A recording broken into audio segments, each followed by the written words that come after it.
In the Sermon on the Mount in Matthew chapter 5, Jesus gives the people he is teaching a strange command which they were not for, and it went against their understanding of not only their culture but also without proper context. It looks like Jesus is going against God and what he has told his people to do. But is that the case? Today we dive into Matthew chapter 5 verse 39.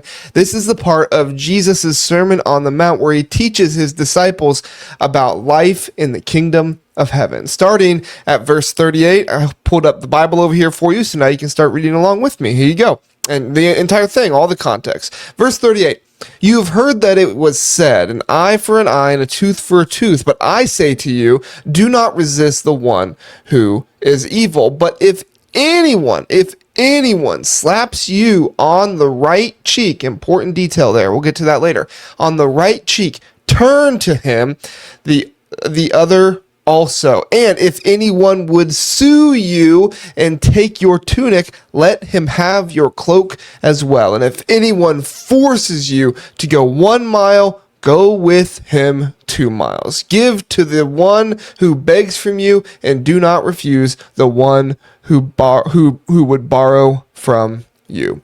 Welcome into the Biblically Literate podcast. My name is Jon Rhoades, and I'm the children and family minister at First Christian Church in Brazil, Indiana. I do the Biblically Literate podcast to help you become, you guessed it, more biblically literate. We do this by carefully examining key verses and passages in the Bible to unpack the true meaning of the text in its context. See where it points out elsewhere in scripture, other details kind of leading us to there, understanding the original message for the original audience then, and also look to today and see how that applies to our lives today. Now, this verse, Matthew chapter 5 verse 39 right here, often been misunderstood as a call for Christians to be pacifist, telling someone situation or relationship to just endure it without resistance. But that's not what Jesus is teaching. Jesus is teaching them here to be nonviolent, sure, but in a way that overcomes evil through creative acts. Essentially, overcome evil by doing good. Romans 12:21. He's calling us to turn the tables on harm doers in ways that assert dignity, expose injustice, and invite restoration, all while fulfilling the heart of God's law. So let's break down step by step how this goes. First, the immediate context in the Sermon on the Mount. Jesus begins his section by quoting the law of retaliation in the Hebrew Bible. It reads, an eye for an eye and a tooth for a tooth. You can find this in Exodus, Leviticus, Deuteronomy, and in the Old Testament, this principle wasn't just encouraging revenge, it was about establishing justice and limiting vengeance, right? If you do 1 for 1, then you wouldn't be less apt to say, you destroyed 1 chair of mine, I'll destroy 5 of yours, right? It prevented that escalation, because if somebody knocked a tooth, you could retaliate multiple teeth. It curbed the cycle of violence that we see in early Genesis. You could look to Lamech in Genesis chapter 4, who boasts of killing a man for merely wounding him, escalating the harm far beyond the offense. Jesus doesn't abolish this law. In fact, earlier in verse 17, he says, if we go up to it here, do not think that I have come to abolish the law or the prophets. I have not come to abolish them, but to fulfill them. We'll go back to verse 38 here. There we go. So in verse 39, when he says, do not resist the one who is evil, the Greek word for resist here is resisting in kind, not retaliating with the same type of harm. Instead, he offers a new way, the other cheek. This fulfills the law of retaliation by pursuing true justice creatively without returning harm for harm. It avoids 2 extremes, violent retaliation and passive permission for evil to continue. To understand turn the other cheek, we need to know the cultural context of the first century Judea. Jesus specifies a slap on the right cheek, which would typically be a backhanded strike done with the right hand. This is my left, but done with the right hand on the as the left was considered unclean. In Jewish and Roman society, a backhanded slap wasn't just physical violence, it was a severe insult to one's dignity, like treating someone as an inferior. The Mishnah, a Jewish text from around that era notes in chapter 8 of the Baba Kama, I believe is how that such a slap could warrant a doubled fine because it was so humiliating. But Jesus isn't saying to stand there and take more abuse passively. Turning the other cheek means offering the left one. Reject the insult and challenges the aggressor was giving you. Now, to slap the left cheek, they'd have to use the palm of their hand, which was how equals fought, right? The backhand is more the inferiors. Equals was and not superiors degrading inferiors. This act would declare that they don't have the power to shame you because your honor comes from God and not them. It reshapes the relationship, forcing the offender to either back down or treat you as an equal. Essentially, this is intended to be a bold assertion of dignity, not victimhood. Instead of inviting more violence by the offender, this act was meant to dignify a person with a bold act that would convey that they do not have the power over me, that God has that power. If we were to apply this, think about, and this is not exactly today, but something relevant to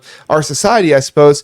Think about the civil rights leader, Martin Luther King Jr., who drew direct Jesus' teachings in his nonviolent protests during the 1950s and 60s. When faced with insults, beatings, and arrests, like many during the Montgomery bus boycott or the Selma marches, King and his followers didn't strike back or cower in fear. Instead, they turned the other cheek by marching peacefully, singing hymns, and ultimately exposing the ugliness of segregation through their own dignity. This challenged people to confront their own hatred, often leading to public backlash against the oppressors and advancing justice without escalating the violence.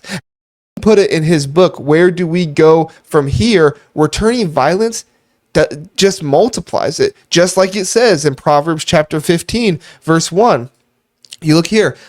A soft answer turns away wrath, but a harsh word stirs up anger. A more recent example that hits close to home for us and our politically charged culture, even if you're not political, this could hit close to home, would be what happened just a couple weeks ago when, unfortunately, Charlie Kirk was tragically assassinated in Utah during one of his many public events. In the aftermath, we've seen an outpouring of anger and hostility. Many are trying to justify the revenge for people were unhappy with what they believe Kirk said or what the message that they got from what Kirk said, while others are calling for revenge across the political aisle. The temptation for many on the right will be to respond with demands of trying to get even or escalating the divide, right?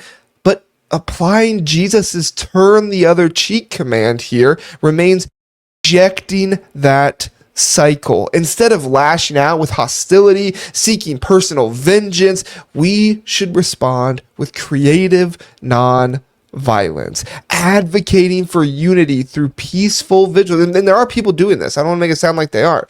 They are not. But there are people doing this, and it's a beautiful thing. They're advocating for unity through peaceful vigils, calling for fair justice through the legal system without demeaning and inflammatory language, or even just extending prayers to those who are involved. This doesn't mean ignoring the crime or being passive. It means asserting our dignity by choosing responses that promote healing and reflection, forcing society to confront the root of such hatred without adding to that hatred. As Utah's governor pleaded in the wake of the shooting, we need to turn down the political temperature to avoid dangerous crossroads. Now, those who were both huge, those were both huge political examples, right? But the truth is, we deal with smaller things like this each and every day. But just because they're on a smaller scale to us personally, that doesn't mean that they are on a smaller scale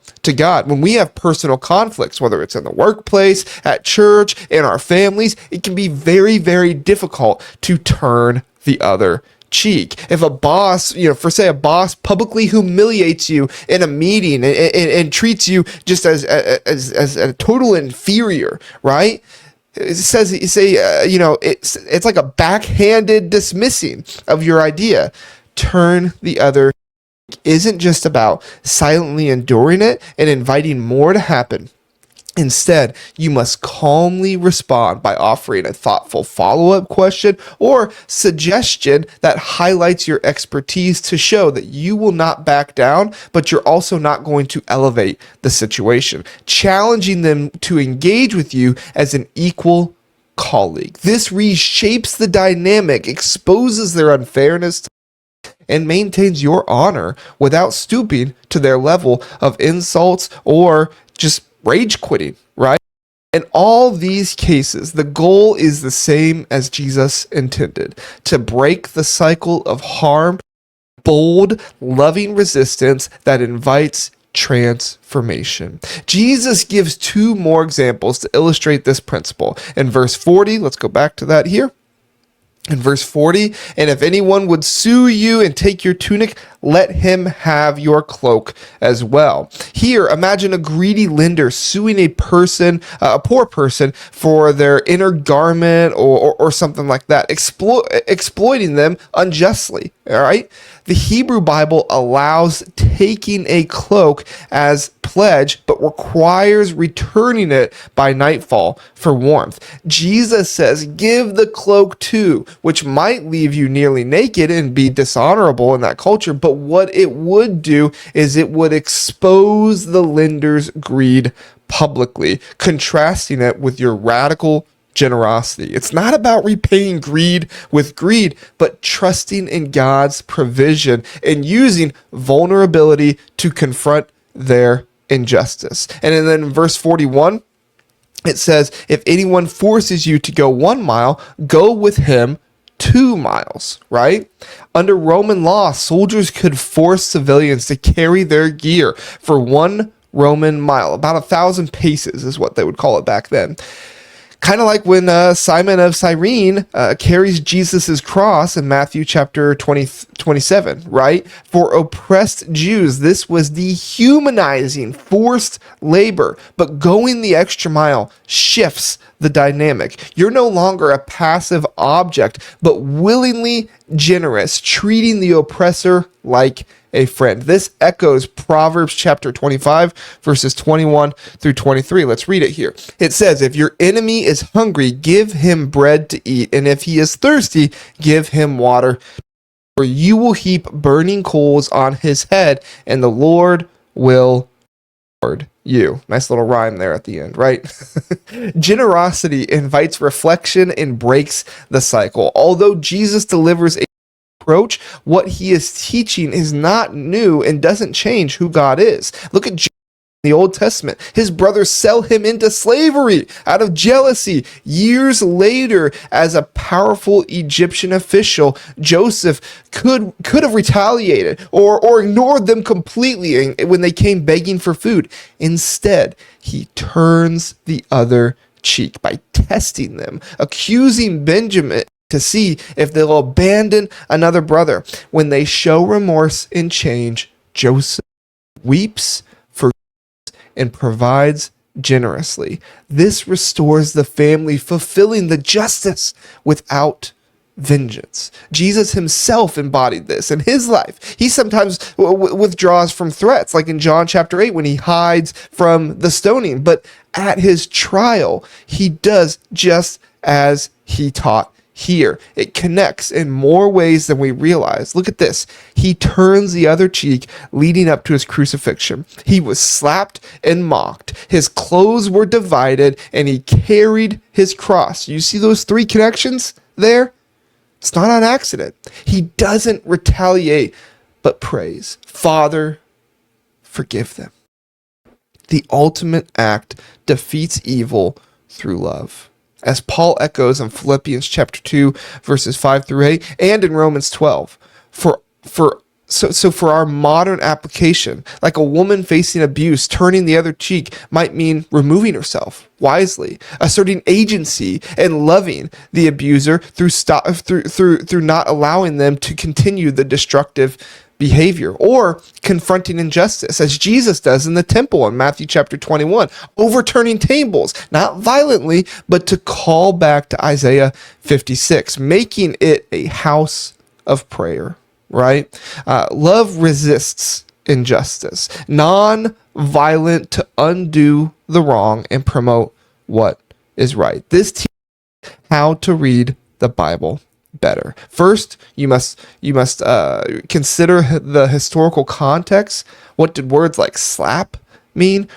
Right? What is a cloak? What is going the extra mile? Tools like commentaries help with this a lot. Second, you trace the connections. Jesus fulfilled the Old Testament laws and stories, showing the Bible as a unified narrative of God's kingdom breaking in.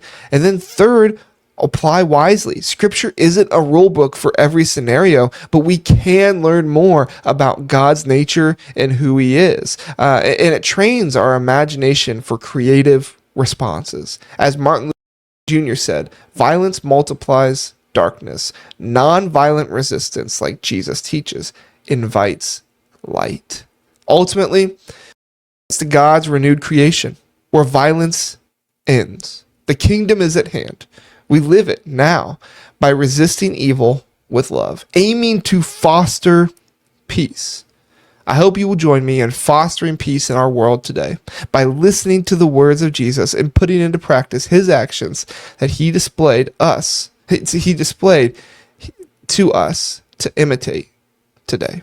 Thank you so much for listening. If you enjoyed this, please do share it with a friend, like, subscribe, do all that stuff. If you're listening on podcasts, if you scroll down on the page, there's a 5-star rating that you can do there. We don't emphasize this enough because I don't like to advertise all that much, but if you give us a 5-star rating on the podcast, even if you go to Google and say give the church a 5-star rating, that helps a lot. That helps other people to discover this content more. Maybe they don't go out and actively read a 5-star review, but one of the things that these podcasting groups and like Google does is the more positive reviews you have, typically the more you're going to be suggested. And sometimes we do get negative reviews from people. It seem to be warranted, but for whatever reason they do, I would encourage you that if there's something you don't like about this podcast or about the church, please do email one of the staff members here or just connect with us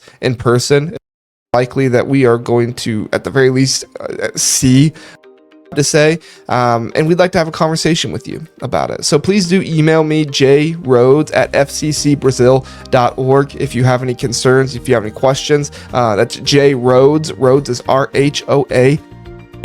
And then on top of that, if you would like to, suggest a topic or a verse or a passage for the Biblically Literate podcast, please do let me know, and you can go ahead and email that to me as well, or you simply just comment below. If you're watching on YouTube, you can comment below. Please do like, subscribe, do all that good stuff. It really helps us out, and we would appreciate it if you would do that. So thank you so much for watching or listening to the Biblically Literate podcast, and I'll be back next week. Have a good one. See you later.